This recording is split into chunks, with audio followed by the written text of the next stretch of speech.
Okay, guys, you're welcome once again. And tonight we'll be dissecting this copy for avocado oil written by Ningli. So we start from the headline. If you can hear me, just drop a comment, please, so I would not be I'm audible.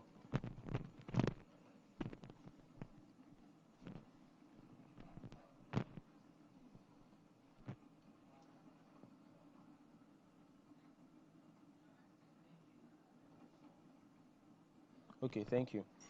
So the copy Okay, I starts. can hear you. Yeah, thank you. If you knew what your yellow cooking oil is made from, you would never cook with it again. Definitely, he wants to sell a new oil, a new cooking oil, and we all have cooking oil. We have everybody. The potential reader has cooking oil in their kitchen or their cupboard or whatever. So definitely, there must be something that would call their attention to the oil they have. If you knew what your yellow cooking oil is made from, you would never cook with it again. Like, what is it made from? The normal yellow oil we use in the kitchen, we use at home. You're not telling me if I knew what it is made from, I'll never cook with it again. Definitely, I would want to look at that. What are you saying? If I knew what it is made of, something I've been using for years, if I knew what it is made from, I'll never cook it. Okay, what is it made from? Then it says new research from UC Davis and the New York Times shows definitely. You said new research from new is showing that okay, this research has not been for a while. Because if it does not say new, we believe the research has been for probably it has been for a while. And why haven't I heard of it if it's not new? So that's why the word new is a new research from UC Davis. UC Davis is an authority, and New York Times. New York Times is one of the popular uh, news or newspaper companies or industries in the US, in New York to be precise. So it says this new research from both of them shows that what 95% of cooking oils in American kitchens are spoilt, rancid, and recycled from garbage waste. If I have as a regular American, I have oil, I have cooking oil. Then now you're telling me this new research shows that 95% of cooking oil, which means by automatically the one in my kitchen is part of the 95%, and you're telling me now that it's spoiled, rancid, and recycled from garbage waste. So I want to sit down and read and understand why and how I've been eating poison all this while. Even extra virgin olive oil. So this extra virgin olive oil is one of the oils that are special cooking oil, so to say, that is believed that okay, it's purer than the regular cooking oil. So it's now saying even extra virgin olive oil that you think is better than the rest, even this one is also spoiled, rancid, and recycled from garbage waste. Then it says, yet you don't notice because food companies hide the disgusting smell with heat and chemical deodorization. You know, when I say the oil in your kitchen is spoiled, is rancid, is recycled from garbage waste, then you'll be saying, but I don't see impurities in it now. It does not have a foul smell. It does not. You understand now? So these objections, it will rise in the mind of whoever is reading, and she'll be like, but it counters that objection immediately. It says, yet you don't notice. The reason why you don't notice is because they hide this disgusting smell with heat and chemical deodorization. Now you get scared that so it's even possible for them to hide the offensive smell and everything. So that's why our oil is seeming pure. Then it continues, read below to discover the 3-second color test that tells you how fresh or how rotten the cooking oil in your kitchen is. As he said, he explained or called the attraction of the reader and tells the reader, okay, the oil in your kitchen is spoiled. She's confused. The reader, she's confused, she's scared. What do I do? Then he says, read below to discover the 3-second color test. If he had not said 3 seconds, if he just said discover this test, the difficulty might come into the mind of whoever is reading the test. Do I have time for any test? But it says 3-second test. That is just 3 seconds. You conduct this test in 3 seconds. That tells you how fresh or rotten the cooking oil in your kitchen is. Then the reader would definitely want to know how to conduct this test to even be able to attest to the fact, or to able to confirm how rotten the one in the kitchen is, and why over 623 Americans are now calling this smooth buttery dark green oil the freshest and best tasting cooking oil in the world.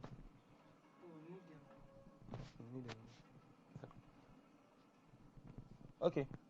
Read below to discover this 3 seconds. I said that already. And why 5,623 Americans are now calling this smooth buttery dark green oil the freshest and best tasting cooking oil in the world. He has talked about the taste. And he now says 5,623 Americans are calling a particular smooth buttery dark green oil the freshest, which means this particular dark green oil, according to what he has said in the previous paragraph, it has definitely gone through this test and it is not rotten. That is why 5,623 Americans. You see, pay attention to this number, 5,623. If you had just said 5,000 or said just 5,600 or 600, it's not easy to believe because it's a number that you can easily round up. Let me leak Olajide's secret. I hope he's no longer on this call.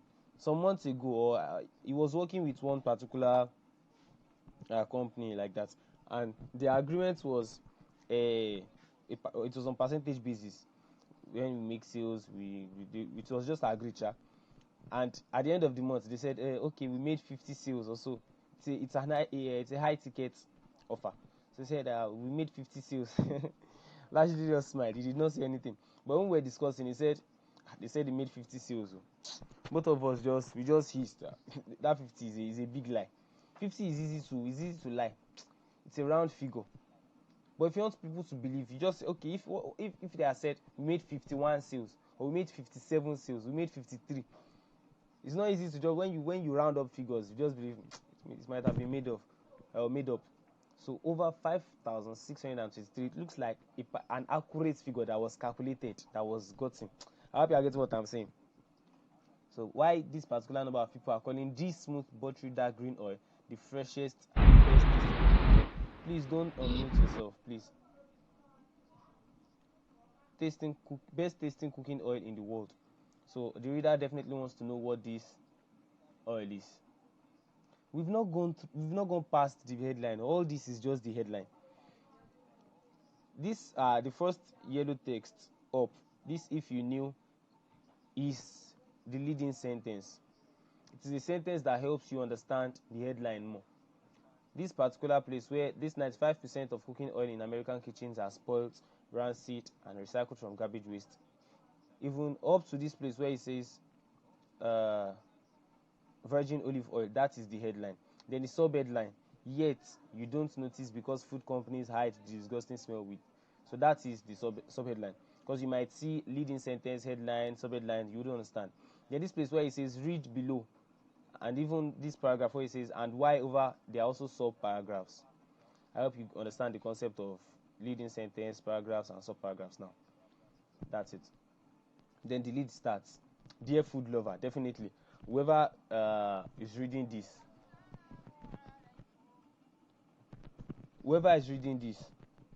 is someone that definitely loves food and has a thing for cooking. Because if I don't have business with cooking, the moment I saw cooking oil, I might not even read. So, dear food lover, everyone loves food.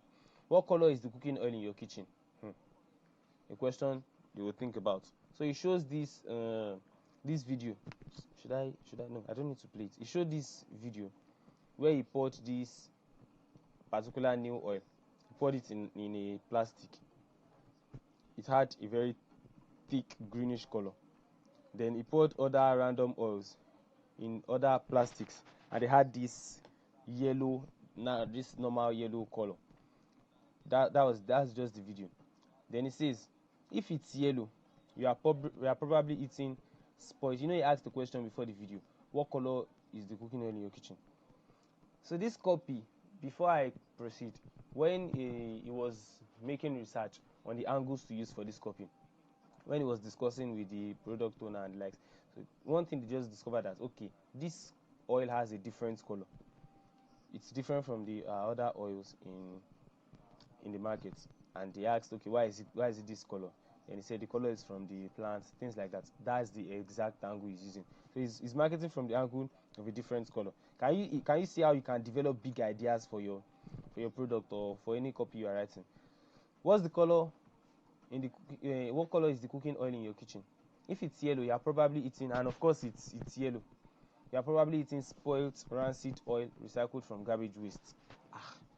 This is shocking. The truth is, if you saw how your cooking oil is made and smell what it is made from, you never cook your food with it again. It keeps scaring the reader, like oil I've been using all this while. So what is it made of? What is it made from? And you're saying I'll never cook it. Okay, the reader is curious now and wants to know what it's made for. Made of. Yellow cooking oils are manufactured in a plant that looks like this. Imagine. It now shows pictures of sewages, of basements. Can you see how dirty those stuffs is? These stuffs are. It's now saying cooking oils. The cooking oils we use from in our kitchen, they are manufactured in a plant that looks like this. Then it continues. These visuals, it really helps because he had to test 3 variations of the copy where he used some visuals. He used a lot of visuals, and the third one he did not use visuals, but these ones performed very well. So yes, these are actual pictures from inside a cooking oil factory. He reassures the reader that this picture is not as if we just got them from the internet. It's from a particular cooking factory. So the reader keeps reading on. I did not know all this while. The oil is refined from production waste normally meant for the garbage, and it smells awful, like raw sewage.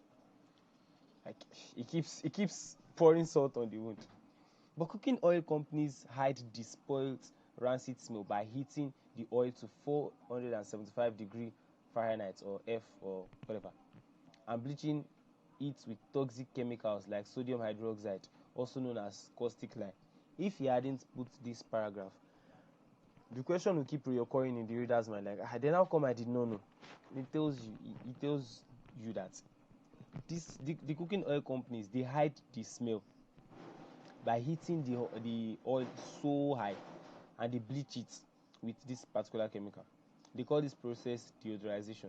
It makes it more believable. Like they even have a name they call the process. So it assures me that it's not something they just started doing. Nothing shit, but they've been doing it for long. So that's why they even have a name for what they do. And it gives the oil its yellow color. So now you are sure that what he's saying is true. The horrifying truth is 95% of cooking oils. The horrifying truth is it helps you lead to a what do we call it? Alaji, would you remind me of this English that they call this bolded text in the middle of your copy? I'm not sure I remember this English. Subheadline. Okay, subheadline. Thank you. I have my guys on call. Okay, so this is another subheadline. It helps your copy readable, and even if your reader is just scrolling through your copy, when he just reads something that catches that Eyeball effect. thank you, Babami. Eyeball effect. That's what we call it. Eyeball effect. So it catches the eyeball of someone that is just scrolling through. You just see that darkness. 95% of cooking oils on US supermarket shelves are so toxic and carcinogenic. They are banned in 19 European countries. If someone sees this, even if he did not read the copy from the beginning, he will want to go back and start reading like, what's the meaning of this one? So it continues here. 95% of cooking oils on US supermarket shelves are so toxic and carcinogenic. They are banned in 19 European countries. Now the whole story is getting real and scary. Like, what's the meaning of this? Even European countries have banned them. The New York Times found that New York Times again, that we all know, that tells us first class information or first class news. We found out that 69% of extra virgin olive oils, that is extra virgin olive oils that they believe is one of the best or the best type of oil they can get. The New York Times found that even 69% of this particular oil, they are heavily diluted with these yellow waste oils, which means the oil you all run to that you think is your savior, 69% is even diluted with this particular yellow waste oil. So nobody is safe. Then it continues. Most Americans are totally unaware that food companies use this process to cut down on cost. Definitely, if Americans were to be aware, they would know that they've been consuming poison. But Americans are not aware. And it says the companies use it to cut down on cost. It's justifying the act. The Because you'll be thinking, why are they now doing this? Do they just want to poison us? Do they want to kill all of us? And it's not telling you that they just use it to cut down their cost and turn inedible waste into profits by selling it to you. You even capitalize the you.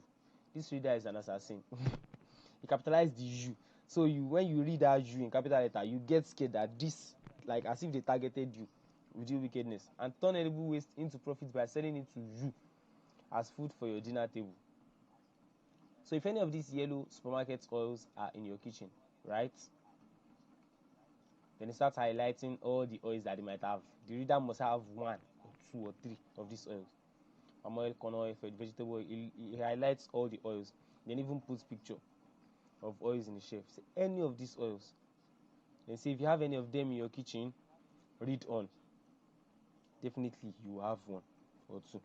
So because you are probably used to nagging aches and other health issues that won't go away. You are used to going on diet after diet and not seeing the scale budge. We went into the pain points of averagely all the readers. In fact, all of the readers. Because you are probably used to nagging aches. Nobody will live and will not have aches that will be coming once in a while, like headaches or body pain sometimes, or other health issues. He played his card very well. Like he fired random arrows in the air. At least this arrow, some of it must meet you, sha. You have health issues that wouldn't go away. You know, if you had said diabetes, have you had said rheumatism, I might be the reader and I will not have any of the nonsense he's mentioning. But I said nagging aches and other health issues that wouldn't go away. You used to going on diets. You know, most people that go on diets to lose weight, they don't lose weight. Diet does not help them lose weight. See, all of this may just seem like a part of getting older, but as you see it today, it's not. If you are not sure who or what to blame, look no further than the yellow poison in your kitchen.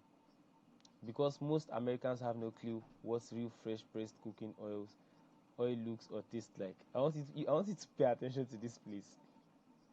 He never said the cooking oils are responsible for your health issues, but you only called your attention to it. That imagine, say, you're having headaches, you're having body pains. It might even be all the cooking oils in your kitchen. That's just like using style. In fact, he did not even say it as direct as it might even be. It's just an example that you are feeling headache, you're having headache. That red clothes on your wire, have you checked it? I did not say the red cloth is responsible for your problem. I'm just telling you that red cloth, have you even checked it? Like that, you would automatically, when next you look at that red cloth, the red cloth might even be your best cloth. But because of that thing I've said, the next time you look at that red cloth, you'll be looking at it with one part of, with fear, like, this red cloth. So that's what he did there. He never said, that's why you can never catch a good copywriter and say he said something against a law. You file a lawsuit, or you must be very careful. If he had said the oils are responsible, he will be in big problem. I'm sure he will be in prison by now. But he cleverly called the attention to it, and he never said it. That is the problem. So look at it. Because you are probably used to nagging aches and other health issues that wouldn't go away. You are used to going on diet after diet and not seeing the scale budge. All of this may just seem like a part of getting older, but this means, those that have these health issues, when you keep having concurrent health issues, you just conclude that maybe it's because I'm growing old. That's why I'm always feeling weak. Say, but as you see today, it is not. He did not say it's the oil. If you are not sure who or what to blame, now doctors will tell them different things. Just saying, if you are not sure who or what to blame, look no further than the yellow poison in your kitchen. Once again, he did not say if you are not sure who or what to blame the yellow poison in your kitchen. He did not say it. He said look no further. That means look at the yellow oil in your kitchen. So like that, he calls your attention to it without putting himself into trouble. Because most Americans have no clue what real fresh pressed cooking oil looks or tastes like, because they take all these yellow oils, like, according to him. So yellow supermarket oils are toxic, flavorless, and bland. They've been sitting on the shelf for months. Like I said, this will catch your eye again if you were just scrolling. So he keeps putting clues on the road For anybody that thinks he's smart I just wants to scroll. So it scares the reader again. Green cooking oil is smooth, buttery, and rich, fresh pressed straight from the orchard. Then it gives a picture of how the yellow cooking oil, the regular yellow cooking oil looks like, and the green one looks like. It looks different. They now put their features. Yellow oil is pressed from inedible waste. Instead, green oil is pressed from a super fruit right off a tree. Yellow cooking oil is heated and chemically refined. This one is cold pressed, no chemicals. It keeps giving features of both. He uses the green one to counter the yellow one. I hope you guys can see it. So it's like comparing. Where's it? So it's comparing the two. I'm telling you, this one is bad, this one is good, with different angles of entry. Then the next place, take a look at this picture. It shows you the green cooking oil. This dark green oil is the best tasting cooking oil in the world. It describes the green oil again. Instead of being pressed from waste products, where high heat and chemical strips the oil of all odor, flavor, and nutrients. See how it describes the bad attributes he already said about the yellow cooking oil. It describes them again, because there is something about your readers that you must put in mind when you are writing. They are forgetful. Don't say because I've said this product is yellow in my headline, you should now assume that they should have told them before that it's yellow. No, you keep putting clues around your copy to remind them. For example, you're writing a product, you've now mentioned it before that, okay, this thing is a power bank. In the middle of your copy, you're now saying this product would help you. No, this Oraimo 550 Kiniko power bank would help you do. I hope you get what I'm saying. So you have to keep putting clues to keep reminding them of what you want them to be reminded of. So this dark green oil is the best tasting cooking oil in the world. Instead of being pressed from waste products, where he explains the bad attribute of the yellow ones. Then he explains the green one in the following paragraphs. This green oil is cold pressed from a super fruit right off the tree. That is, it is natural. Unlike wine, cooking oil loses flavor over time. So when you taste oil like this right after it is pressed, the difference in flavor is astonishing. There is something about food copy. When they write copy in the food niche, the product would be explained so much that you start salivating. You kind of be imagining what the taste might be. So they describe its words like flavor, taste. You can see how those words are sprinkled around the copy. The oil is so fresh, it pours out of the bottle dark green with all its natural vitamins and minerals. It's outrageously smooth and buttery. All these things will keep, now, making the reader kind of imagine what it would be like on the tongue. Yet slightly nutty at the same time. It's so rich and creamy, it's like green butter straight from the heavens. Imagine. He keeps describing it. Now, instead of saying, this girl fine. You don't say this girl fine. This girl she's this, she has this. When I saw her, now, he's still saying the same thing. Fine girl. He did not just say fine girl. So imagine when someone says fine girl, and another person says girl has this, her hair is as this, is as tiny as this, is as smooth as her face is as you understand. It's still the same, under the same fine girl. So that's your job as a copywriter. Don't just say fine girl. Don't just say tall guy. Don't just say handsome guy. Describe. An average copywriter or a middle-age copywriter or a newbie copywriter will say, not even a copywriter. If an average killer wants to say, I would kill you, I think I should give you guys that as an assignment. An average person will say, I will kill you. A copywriter will not say, I will kill you. You say, I would bring out, you see this sharp silver knife. Actually, I've not used it to touch anything. It's the first time I'm bringing it from the factory. And by the time I slit your throat gently, with this knife, as it comes in contact with your skin, it will cut through and go straight to your esophagus. And by the time your blood, imagine the way you would describe the thing, the victim will already see himself dying already. So that's your job as a copywriter. You keep describing with words that would make the person see themselves in that action. It's so rich and creamy. Then the next paragraph, it makes salad, sticks, toast, anything you put it on taste delicious. Most Americans have never tasted anything like it before. This dark green oil has extraordinary health benefits. It's rich features again. Then the last one, it says, did I mention it even helps you burn fat and lose weight?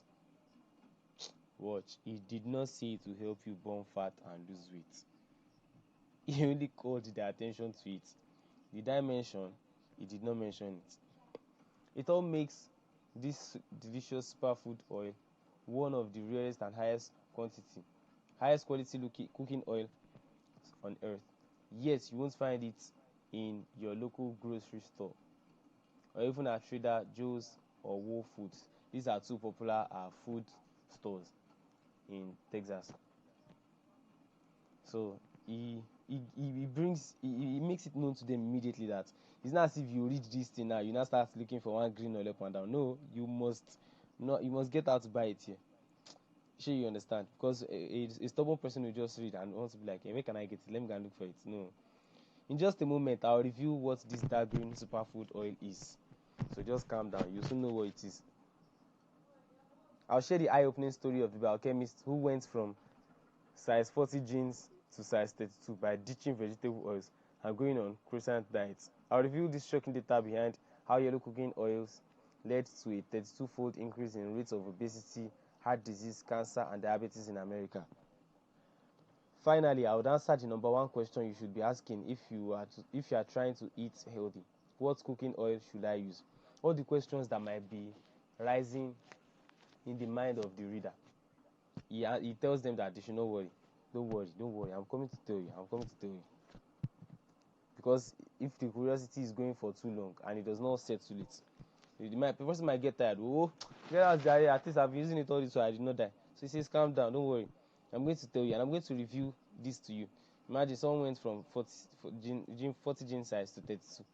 Another person, and then he says the yellow cooking oil has been contributing to increasing rates of this disease. Then what cooking oil should I use? Because that's the number one question that will be. So you are saying this one is bad, it's not, and you are still telling me the green oil, I cannot find it anywhere. Which cooking oil should I now use? He says, don't worry, I'm going to tell you. If you're a health conscious person, take a moment to read this letter in full. The person who, if he says if you are health conscious, sure, I'm not health conscious, sure, I don't like myself. So the person who wants to definitely read it, because it might be the most important letter of your life. He keeps teasing the reader.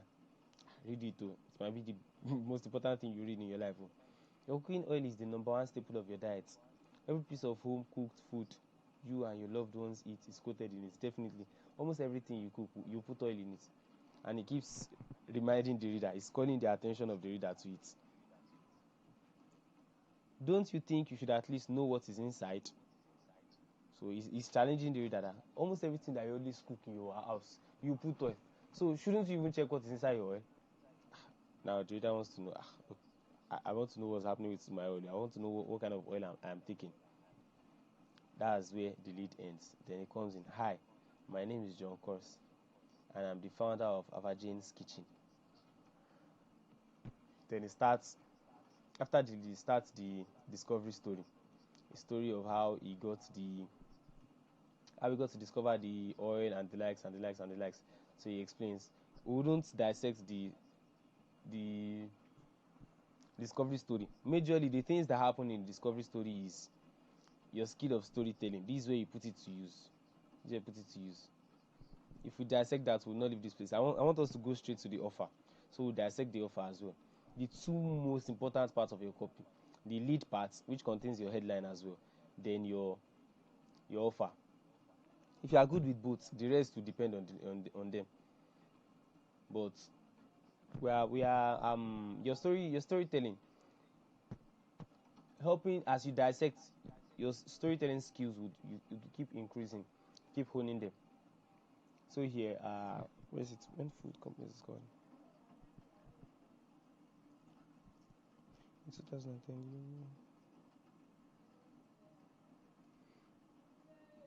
After the discovery story, you would talk about the UMP, the unique mechanism of problem, like the problem of all other oils.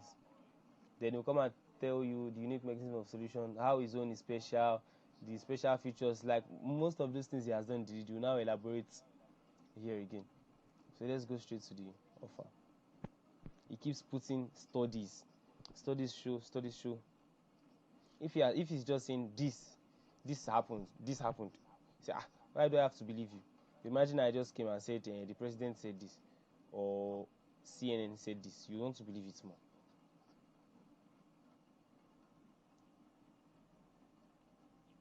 Then he sprinkles testimonials here. Look at it. I can't believe the difference. Okay, he has mentioned, he has done the product review here. There's part we call product review, where you reveal the name of your product.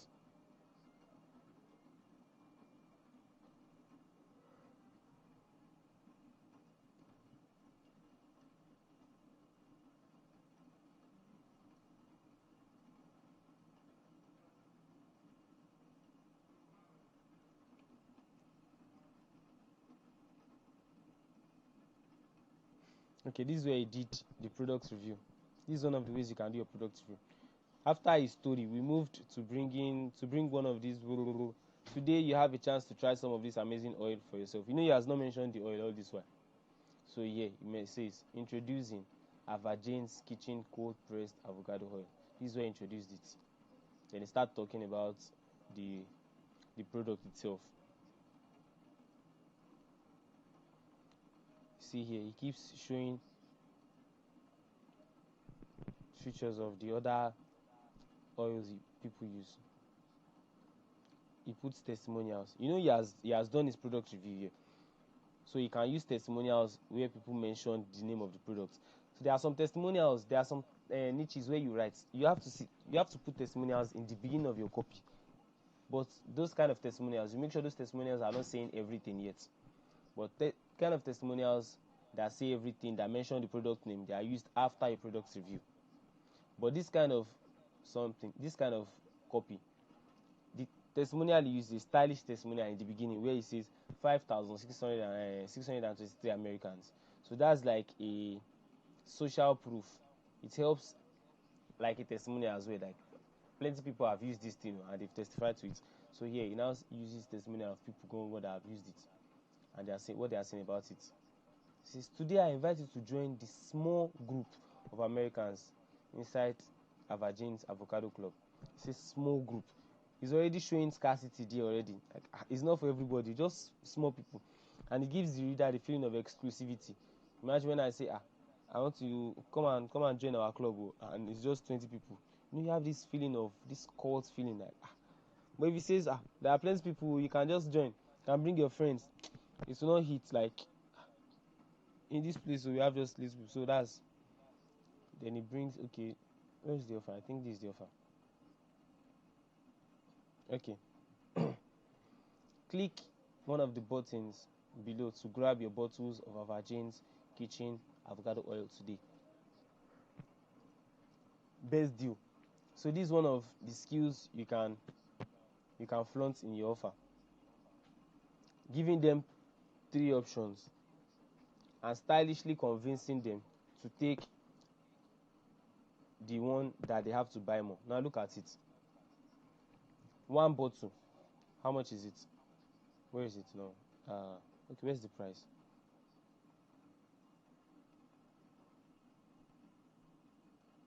Okay, 1 bottle is $29.99. That's about $30. That's approximately $30 if you buy 1 bottle. So it says if you subscribe to the club, you would save $24.99. That's about $25, which means it remains $5 that they used to buy it. Then the other option is to buy 2 bottles for how much? Approximately $50. 1 bottle is $30. 2 bottles is supposed to be $60, but that means it is easier and cheaper to buy 2 bottles as you have $10 off. Then he deliberately puts the four bottles in the middle. Now with this sticker of best deal, calling your attention to this, telling you it's even 12% off. How much is that one? This one is around $100. $30 times 3. $30 times 4. It's supposed to be $120. But here, if you buy 4, it's just $100. That means you are saving about $20. Then it tells you best deal, which means if you have the money, you want to buy, let me buy 4 so I'll save money. Because definitely the reader is selfish. He also wants to save money. So that's one skill that you can use, one stunt you can play in your offer. So the products determine when you dissect different copy, you would see the different skills you can use. The next says your purchase is fully covered by our 100% 30-day satisfaction guarantee. Quite simple. You know the name of the guarantee, you might not understand when you say guarantee. So he explains. Meanwhile, this sticker, this badge, this guarantee badge, it's always used in copy because when people are scrolling, people are already used to this kind of badge. When you see this badge, most times or many times, it's always mean guarantee. So even if they are scrolling and just see the badge, there's a guarantee, they want to read, what is the guarantee on? So quite simple. Try out our avocado oil for 30 days. If you don't totally fall in love with it, just send us an email at info@avagin blah blah blah in the next 30 days for a full refund. No need to ship anything back. It's yours. That means if you bought plenty, and if you bought just one. You will now ask yourself that are they not cheating themselves? What if someone uses it and he wants to get his money back? You have that question in your mind. Number one thing you have to note is that people are forgetful. I can say it 1 million times. The readers are forgetful. If you promise them, buy this thing today, tomorrow come and collect 1 million naira. Before tomorrow, okay, tomorrow is closed. If you say, okay, if you go to somewhere or if you do this by next week, if you do not see this thing, come back, I'll give you 50,000. Many of them would have forgotten that you promised them something. So, but even if anybody tries this for 30 days and is not satisfied with it, the person would have forgotten. Many of them would have forgotten that there's even a guarantee. You would ask yourself, why would someone buy a phone that has warranty? They have many of these products, they have warranty now. You say 12 months warranty. If it has issues, you can bring it back. But when people buy it and the phone will have an issue under like 3 months and they will go and repair it by themselves, they don't even remember that the company promised the warranty. So that's one reason why you can always use that why people can use money back guarantee. Another thing is, before you use this kind of guarantee, it means you are sure already that your product is nice. If your product is not nice and you use money back guarantee, everybody will collect their money back. Because they are sure the product is good, and people would always forget. Those are like about 2 major reasons why they can use money back guarantee. Meanwhile, if you are dealing in the Nigerian market, my brother, my sister, don't try it. Don't try it unless there are some places where you can try it. If the promise is feasible, for example, you are selling earphones. That's just for example, and you say if you plug in your earphones in 5 days and it's not working, come and return it. We'll give you your money. You know that one. Nobody can scam you. Even if he brings the earphone back under 5 days and he says he's not playing or he's not making sound, you know the fault is a factory fault, and you give the person his money back.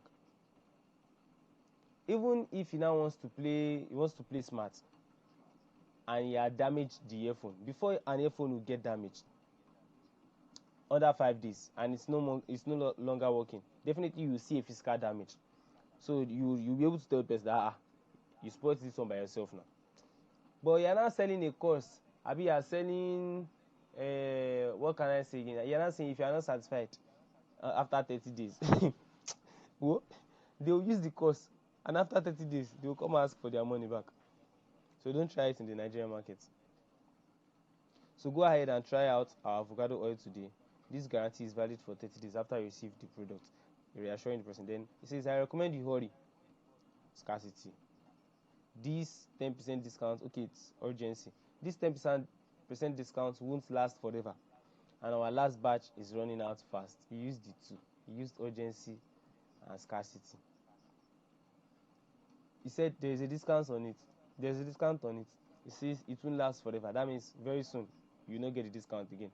What is he telling you there? Get it fast, fast.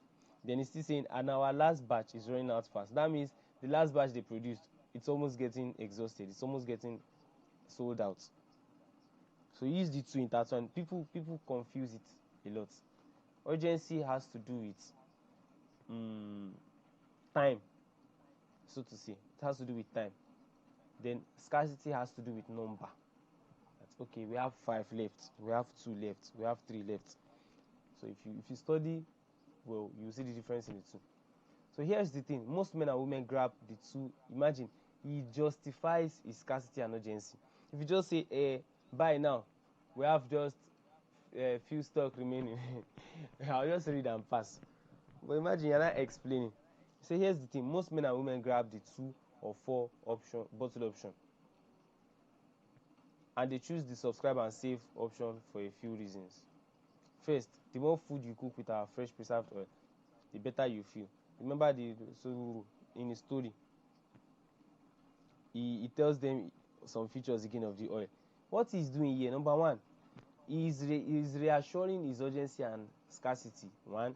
Number 2, he is stylishly calling their attention to buying 2 or 4. Then number 3, he's reminding them of the features of the product in the offer. Can you see how the offer is going? Then, if you are cooking regularly, you go through about a bottle a month. So that's great starting point. Second, he's not telling them the second reason why people are buying 2 and 4. That word is only rephrased. It's not why people are buying 2 and 4. It is why he wants people to buy 2 and 4. The second option, the subscribe and save option, saves you money. It's calling them to what he puts in that picture. He's not explaining it again. Over the long run, you can save up to $40 a year without having to go through the hassle of reordering every time you run out of oil. This ensures you never have to resort to any yellow supermarket oil. Imagine. It's reassuring them that when they subscribe and save, every time they always get the oil delivered to them. Their credit card would be automatically charged and they'll be getting. So he's telling them that if they do that, there will not be a time where they will not have the oil at home and they will have to buy yellow oil to fit in. He even puts yolk. Supermarket oil to cook if you run out of it, yolk, making them feel irritated about the yellow oil. We'll make sure to set aside a few premium bottles for you every time your reorder date comes up. We'll send you an email notification so you don't get surprised. And here's the best part: you can cancel or pause your subscription at any time for any reason. Telling them that even after they subscribe or anytime they are tired of it, they can remove their credit card details. Just respond to the email or contact us and we'll help you with your request fast. All this just encouraging the reader to buy. Imagine you spent $15 per lead, or let's say 15 naira per lead. For one person that will read your copy, you spent 15 naira. There are ways to calculate that in marketing. You spent 15 naira for each person. So that person that saw it at the price of 15 naira, if he buys 1, your profit might be 10 naira. Now imagine he buys 2. He still has the 15 naira you spent to make him see it. Your profit will increase. Now imagine he buys 4 and he still has the 15 naira you spent. So it pays a lot when you can make people buy more. All this is just trying to make them buy. Then third, spread the love. Once you bring it to a potluck, everyone's going to want a taste. So he's saying another reason why they should get it is other people would also want it. They would also like their family and the likes. So it goes here. Whatever you choose, watch out for these warning signs on your cooking oil. If your cooking oil is yellow, throw it out. If it's in a clear plastic container, leave it be. All this one is still trying to remind them of the bad things he had described about the yellow oil. If you're ever unsure, remember, color doesn't lie. You should check the color. He keeps bringing the attention to the different color. You know, I said earlier that this oil has a different color, and that's the angle he used to market it. So he keeps reminding them. Click on the buttons below to grab your supply today. I can't wait to hear your story. Thanks for reading and all the best. John Cross. Click one of the buttons below to grab your bottles of Avocado Kitchen Avocado oil today. You know the first place he put all this picture? Someone might have ordered, but yet he continued. Anybody that continued and did not order there, the person is not sold yet. The person wants to read more. Now, imagine the person reads here and there's no button for the person to click again. Would the person have to scroll up again to go and start looking for the button? He might just close the page, or he will just forget and do something, or one message will come in on WhatsApp. So immediately after he puts it here, he puts the picture again, so you can still place the order here again. That's why you see CT about 3 times in the same copy. Frequently asked questions. Are yellow supermarket cooking oils really that bad for me? Hasn't he answered that question in the copy? Are extra virgin oils, olive oils and avocado oil I found redirected with vegetable oil? Has he not answered it? All these frequently asked questions, he has answered them in the copy. But frequently asked question is a systematic way or stylish way of summarizing the copy again. So some people just scroll down to FAQ, like frequently asked questions, to be checking the questions. Questions they know that can pop up. Questions they know, like highlights of the main match, is what they will put here. So the person will be saying, okay. It's the same thing. How should a virgin's kitchen cold pressed or avocado oil be stored? Yeah, I said that before.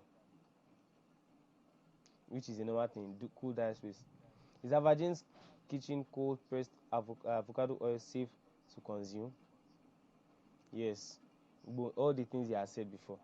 What makes a virgin kitchen cold pressed avocado oil so special? What is it? The color, the everything. Yeah, I said it before. Just like a summary, like I said. So that's what they do with FAQ in long copy. After the FAQ, now, in case someone scroll down just to read the FAQ, it gives them another button again to click. So that's all. So thank you for coming to my TED Talk. Here I drop my mic for my boss to carry on if there is something he wants to say to it before we go to the question and answer section. Thank you.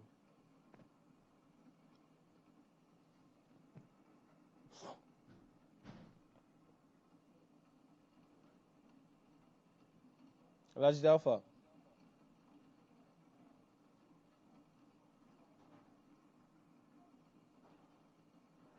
Ha. This life, trust man at your own risk. Where's my brother? You're welcome, Hamdallah. I'm not sure Lajide is here. So, while waiting for Lajide, any question? My guy will not sleep by this time. My guy will not sleep by this time. Probably he's distracted by something. So, what's the question? Do you have any question on the dissection, on the copy? What do you wish to know? Is there recording? Actually, there's recording, but it depends on my mood and the mood of my system. So, any question? Yeah, I have a question. Okay, break it down. Yeah, good evening. Okay, but it's not like exactly on the dissection. It's just to ask about hand copying to get your opinion. I wasn't really steady here because of network issues and all. Don't trust my mood though. Okay, no problem. Bring your question on. I'm listening. Okay, the question I want to ask concerning hand copying is this. I've seen or I've heard from some copywriters, I mean good A-list copywriters, some have said it's not as if they're saying hand copying is not good, but it's not really a thing for them. It's not something they really, do. And I know these set of copywriters, they're doing well as well, you get. And then we also have another set of copywriters, they are also very good. They will keep telling you, you need to really do hand copying. You need to really do hand copying. So my question to you now is, what do you really think? Because for these other copywriters that are also good, but they're not really into hand copying, they don't really do it. Maybe they just do it occasionally, or they don't even do it for a long time, and they still excel very well. So I don't know, what's your take on it? Because I think most times, it's not even I think, most times they will say the way they approach theirs, if they are in if they are dissecting copy, they will actively dissect, not that they will start writing, then after they can dissect, like reading it and actively, not just reading randomly. Just like they're dissecting it now and explaining, they will also be reading the copy out and explain what they like. Do you get? Not like they're teaching people, Yeah, I but they're get that. I dissecting get it that. while they're reading. Yeah. So So what's your take? the thing is, take secondary schools for example. We all, most of us passed through secondary school already. So imagine, teachers and seniors would always come and tell you, make sure you read. Start from the first week of resumption. Start reading. Immediately a teacher leaves your class, carry your book and read. When you get home, carry your book and read. Then there's going to be this idiot in class. He will never read until 1 week to exam. There's going to be another idiot pro that will not read until the day before exam. Another senior idiot will not read until the morning of the exam. Another senior idiot will not even read at all, and will be the first position in class. Now, if you engage him in a discussion, he will tell you, he does not read, unless you want him to lie. Reading is not his thing. Yet, he passes excellently. So now, would you say reading wouldn't work? Definitely you have the answer already. Because he went out of way, he might have advantages in other places. Many things might happen. But that does not tell us that the norms or the rules are to be broken. I hope you get that.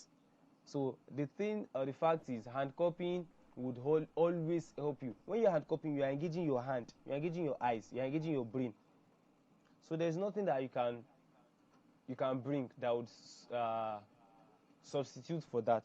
Anybody that is actively dissecting and is working for the person, fine. If you try to actively dissect and it works for you, good. But where I would always stand and where we would always stand is the fact that hand copying helps and works. Thank you. You're welcome.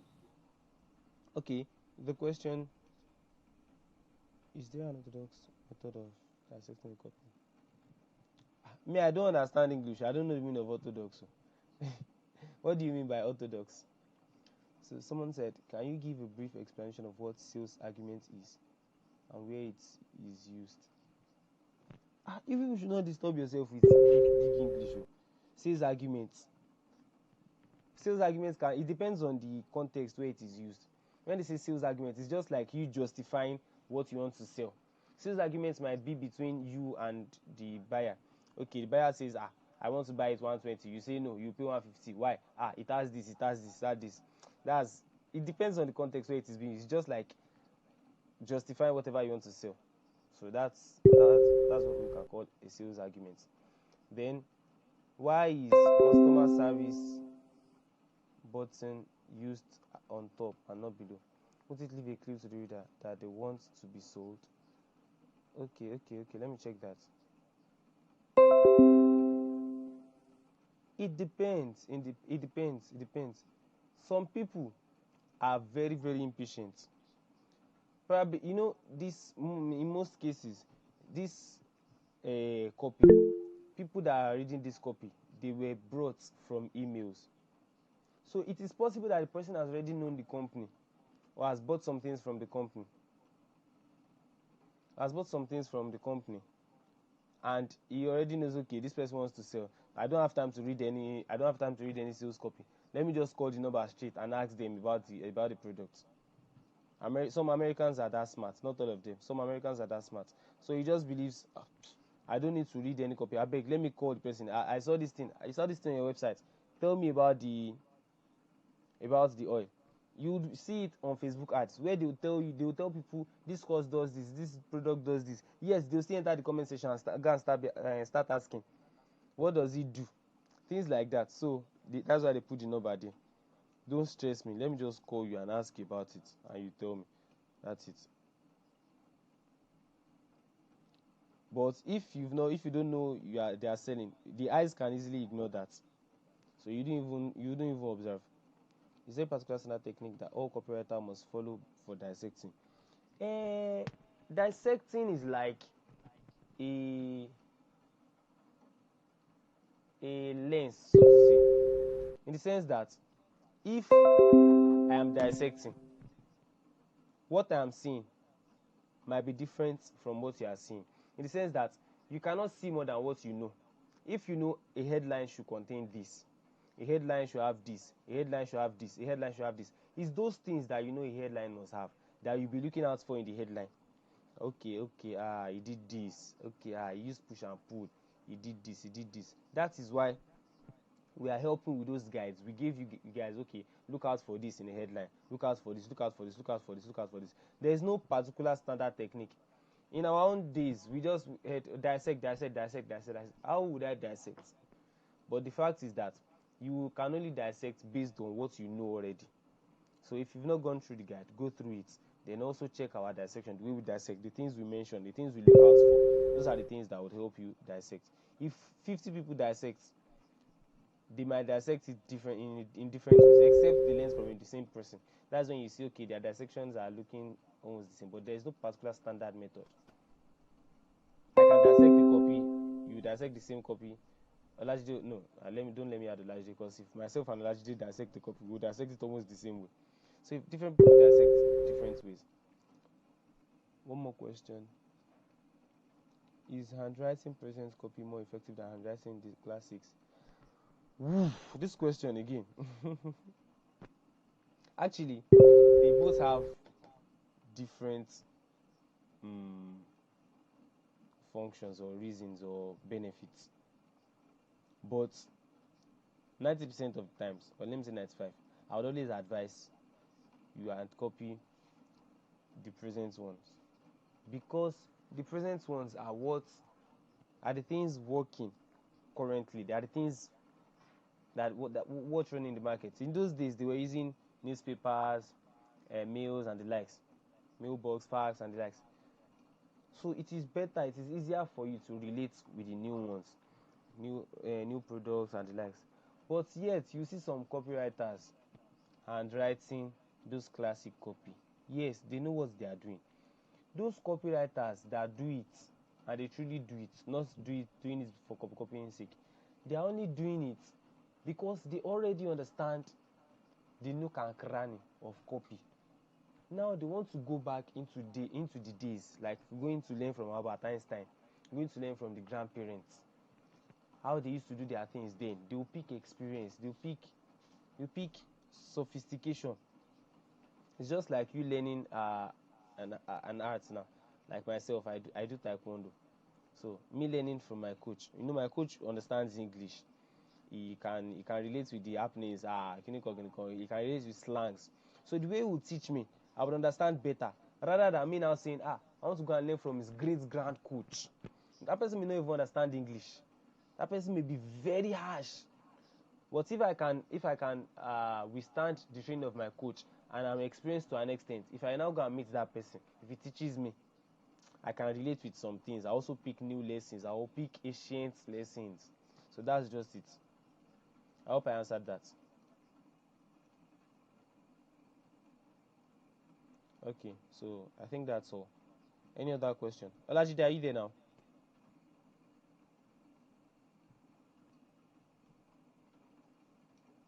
Oh, no, sorry. I think I have one more. Sorry. Okay, I'm listening.